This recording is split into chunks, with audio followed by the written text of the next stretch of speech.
ஆலயா cotton உடன் பொங்கல் கொண்டாட்டம். ஆலயா cotton வேட்டிகள், சட்டைகள்.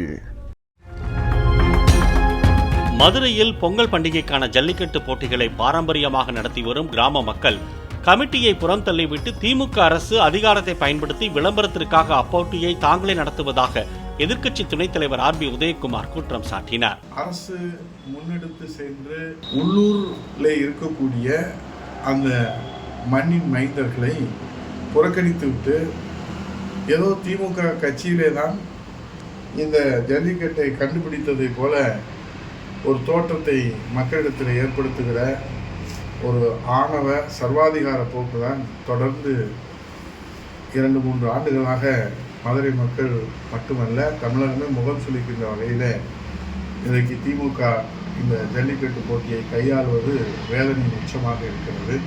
ஆலயா cotton உடன் பொங்கல் கொண்டாட்டம். ஆலயா காட்டன் வேட்டிகள், சட்டைகள். பிளே ஸ்டோர் மற்றும் ஆப் ஸ்டோரில் இருந்து பாலிமர் செயலியை QR கோடு மூலம் பதிவிறக்கம் செய்யுங்கள்.